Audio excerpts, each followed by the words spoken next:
Hello, America, and welcome to the fourth episode of the American Restraint podcast. I'm your host, Patrick Trepanier, and I'm excited to continue on this journey with you. Okay, before we get going, just a little recap for those of you who are new to the show. This is a podcast about how to fix America. It is largely based on my recent book, American Restraint, Taming Hyper-Individualism and Hyper-Capitalism. You see, I believe the country is fundamentally divided and that the forces of hyper-individualism and hyper-capitalism are largely to blame. I also believe in the power of federalism, in shifting what DC can't do to individual states which can do. As usual, I ask for your reviews, subscriptions, comments, and sharing this podcast. It really helps get the word out about the show. So, quick note, we're only going to be dropping one episode this week because we have an important family celebration. Family is super important to me, so only one episode, but next week there'll be a couple more episodes. And by the way, I hope you have a great day today. I truly believe that every day can be a great day. More about mindfulness, the power of gratitude, and the power of mindset in later episodes. And then last thing, quick recap about what we talked about last week. How we talked about how the root causes for why America has come undone were because of two key forces, hyper-capitalism and hyper-individualism. Today, we dive into a deeper discussion about what exactly is hyper-individualism. This episode is entitled, But What About My Needs? All right, let's go. First, a story. There used to be a great laser tag place in San Diego near the old sports arena, if you know the area. It was called Ultrazone. We used to take our kids there for birthday parties where dozens of screaming kids would have fun playing laser tag and also get out a lot of their energy. The first time one of my kids was invited to an Ultrazone birthday party, the parent organizing the event sent out an email to all of the invited parents instructing them to go to the laser tag website and sign a release form.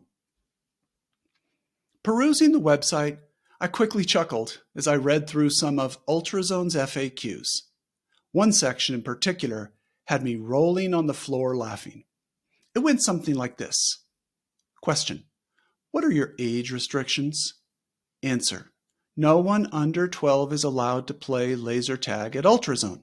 Question: is that a hard and fast rule, or is it really 12 and older? Answer: please see answer to the previous question. Question: my child is only 9/10/11, but they are very mature for their age. Can they participate? Answer: still no. Question: why not? Answer: some people float along in life with a set of unrealistic expectations. They believe that they should never be told no, and more importantly, their perfect offspring should never, ever be told no, or that they aren't the most special, wonderful person on the planet. These types of people go from one experience in life to the other, continually asking the question, but what about my needs? Rather than wondering if maybe the reason rules and requirements exist is because there are other people in society and everyone's needs should be taken into account. Where then did the "but what about my needs" mentality come from? As we talked about last week in Patrick Trepannier's great book, Why Liberalism Failed, there was a gradual attitudinal shift that took place in America as the Enlightenment ideals and focus on breaking down all societal rules and mores took hold. The 1960s took this focus on the individual into overdrive.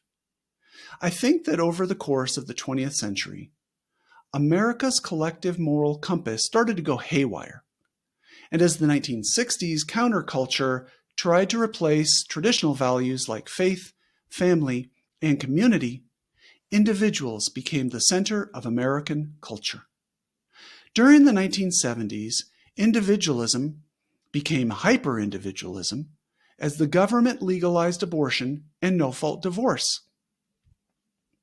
This is not to say that all abortions should be illegal. For example, under certain conditions like rape, incest, or the healthy interest of the mother, there is a moral case to be made for abortion.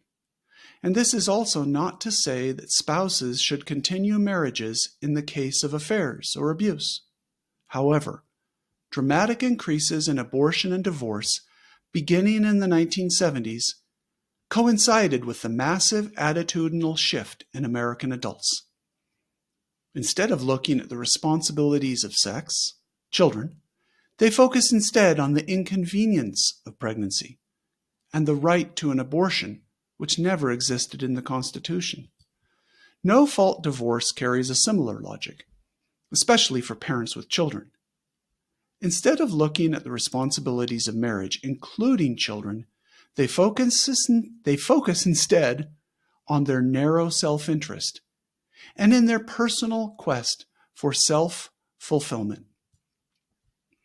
The ensuing decades continued the radical trend towards hyper-individualization in America.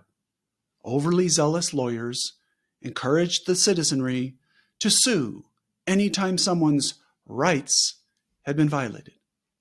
Overly greedy consumer companies encouraged citizens to focus on materialism and consumption in order to have it all.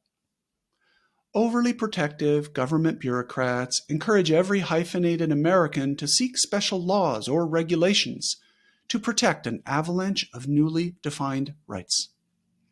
As we focused more and more on rights, we consequently focused less and less on our responsibilities.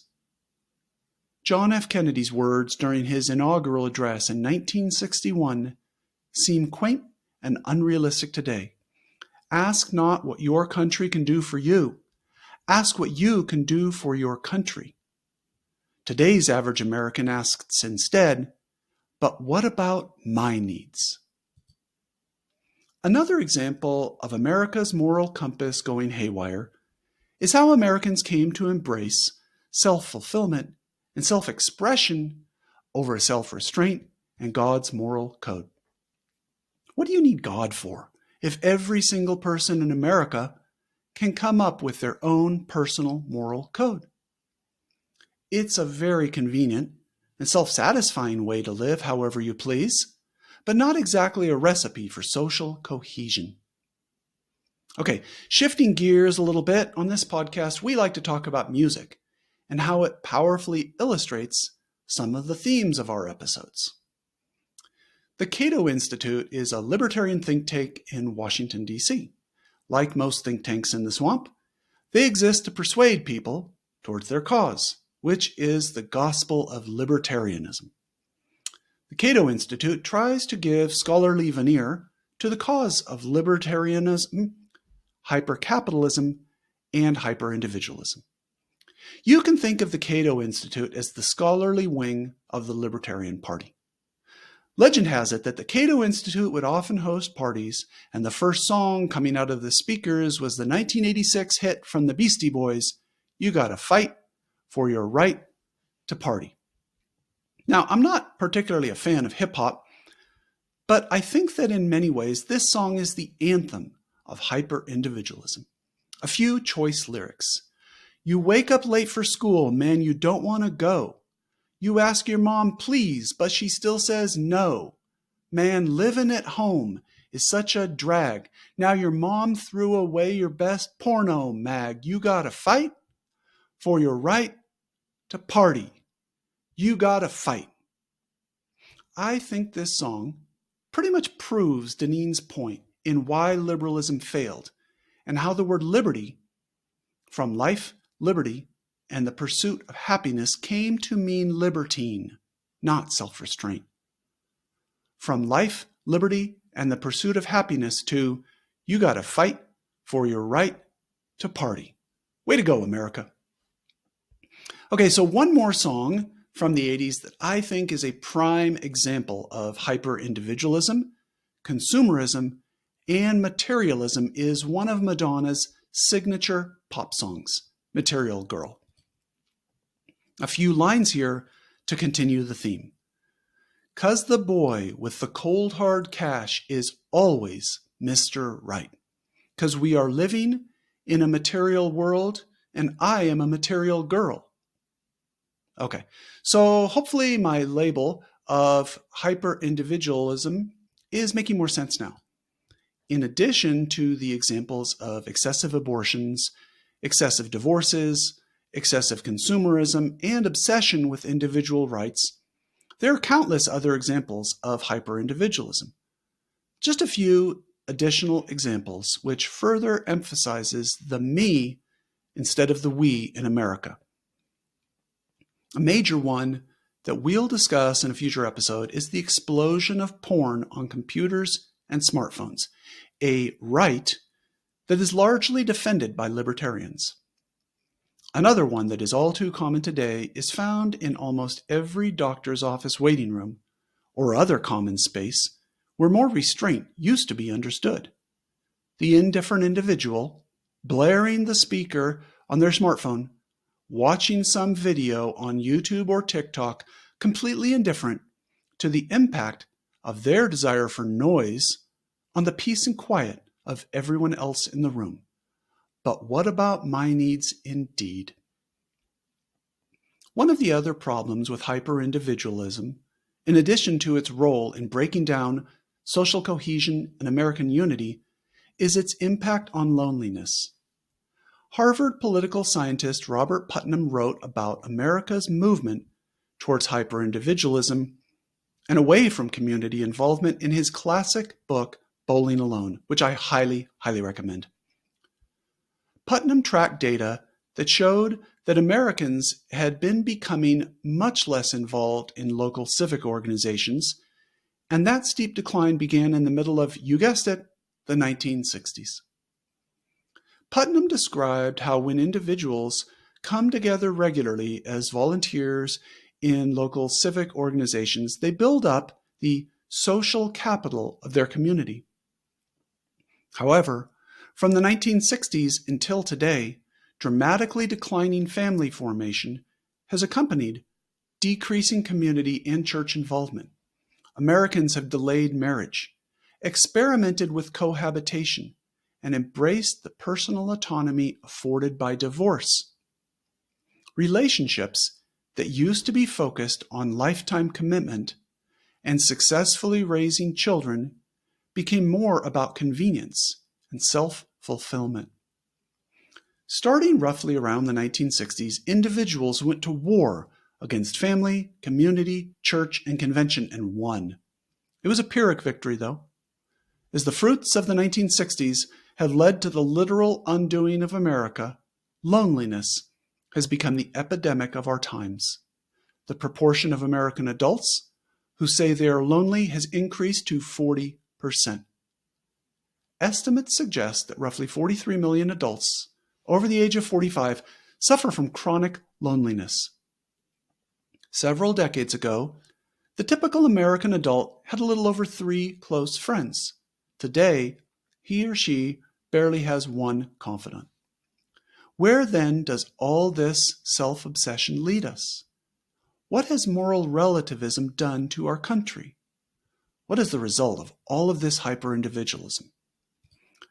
All of this hyper-individualism was to be expected when society changed the definition of liberty and then told individuals that they would become happier if they cut themselves off from family relationships, community involvements, religious fellowship, and any other social moray that they found inconvenient. It's no wonder why we are so divided, distrustful, and disgusted by our corrupt leaders. It is not, however, a situation that can be reversed unless we restrain our modern libertine pursuit. Okay, today we have a threefer of 80s songs. I couldn't resist my favorite song of all time, the pop masterpiece, Everybody Wants to Rule the World by Tears for Fears. Great music, great lyrics. It's a strong indictment of the growing self-obsession of the 1980s. Here we go. It's my own design. It's my own remorse. Help me to decide.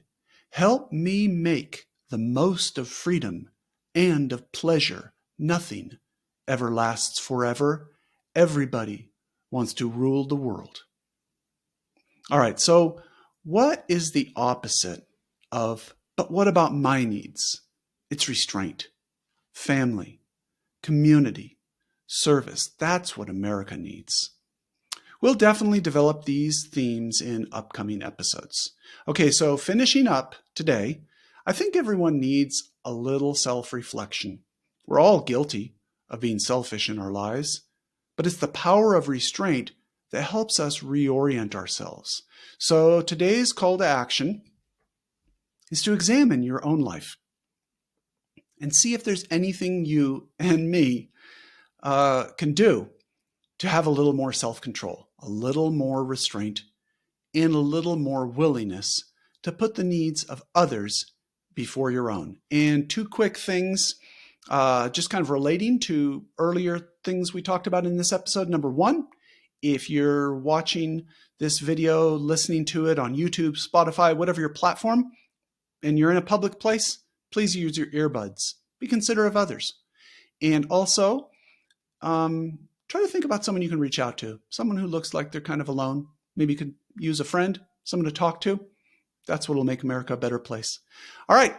Have a great weekend, America, and we'll see you next week.